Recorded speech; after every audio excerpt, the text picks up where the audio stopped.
Poštovani gledaoci, dobar dan, bolje vas našao.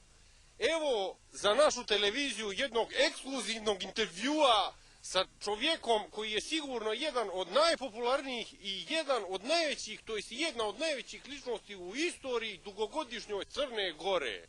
Naime, mi smo uz velike napore uspjeli da privolimo gospodina Isusa Hrista da nam da nekoliko izjava za našu televiziju šta se radilo svih ovih godina. Znači danas je 2004. godina, šta se sve izdešavalo od 00 do 2004. Kao prvo, dobar dan i da vas pitam gdje ste bili sve ovo vrijeme dok vas nije bilo kod nas i čime ste se bavili. Dobar dan. Dobar dan. Šta ste radili sve ovo vrijeme, nije vas dugo bilo u Crnoj Gori i u okruženju? Evo tu sam na ovom krstu, stojim, radim čitavo to vrijeme. Moram vam priznati da je malo dosadno, ali eto, posao je takav. Ništa radije ne bih odradio sad u ovom trenutku do pošao, na primjer, na Stradun da popijem jednu kafu ili gore do Durmitora na Crno jezero da izjedem kakvu pastramku ili skušu. Ili jednu pljeskavicu i malo vode da popijem ja. Sad bih ja popio malo vode. Nego nastavljamo razgovor, pošto vidim da vam je dosadno. Da li ima neki hobi, neko zanimanje u pauzama? Pored toga što vatam uve u ustima kad lete oko mene, volim da odigram i kladionicu.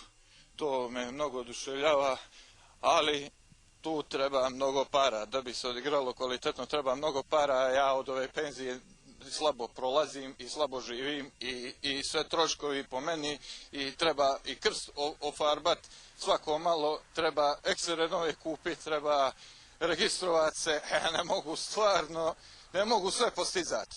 A samo da me, Rakunat, koliko igrao, Bjonovil, Rakunat? Ja ne znam, ne pratim to, Rakunat, rekao ste.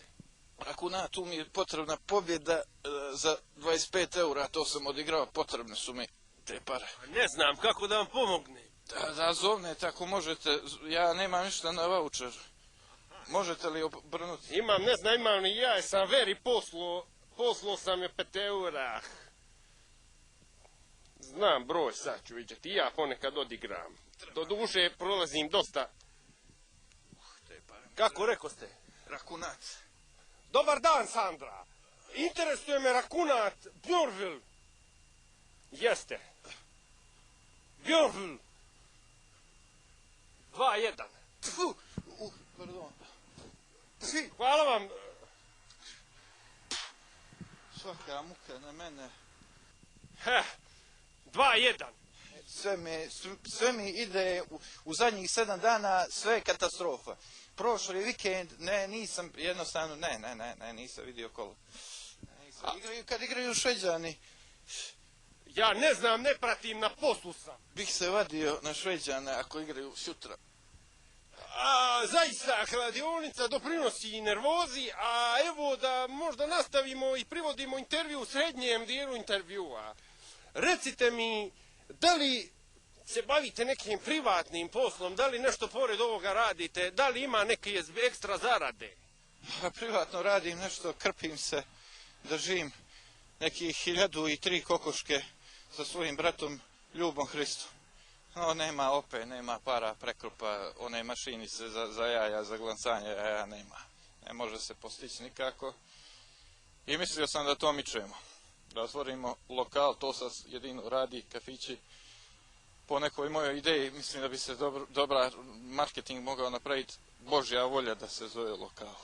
I tu bi tinejdžeri sigurno hrlili i poslije škole na kapucino i mislim da bi to bio pravi pogodak. Lokal, Božja volja. Da li vam dolazi neko, da li vas posjećuju neki ljudi, da li dolazi iko? Dolazi, ima posjetioca, dolaze svakakvih namjera, neko da interveniše, neko da mi traži uslugu neku, ali znate kakvi su ljudi, stvarno fukare i ne obraćam se, mnogo ne razmišljam o tim stvarima, jer sam stvarno prije par dana onom plivaču Duju Tauliniću sredio gore da mu oca zaposlim u automoto. Gore baš mi je milo, Miško Taulinić Titan. Baš mi je milo, zbog njega dobra familija i htio sam da im uradim, da izađem u susretu. A evo recimo ovaj intervju odlično se odvija za sad.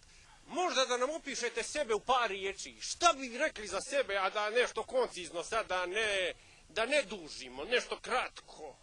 Koliko je sati? Samo da pogledam na ovaj mobilni, no me zrači. Tačno je 3 minuta do 5 sati. Koliko do 5? Yes. Završavamo u 5 kraj radnog vremena. Od 9 do 5 radno vrijeme, ne dajem više izjave. Zahvaljujem. A pa vi završavate sad? Toliko je radno vrijeme, europsko radno vrijeme, mora se završavati. Hvala, prijatno.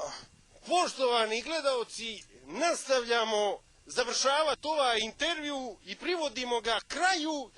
Nadam se da naša televizija ima plus od ovog intervjua koji smo ekskluzivno dobili da me pohvale. Gospodine Isuse, hvala vam puno i svaka sreća u narednom radu.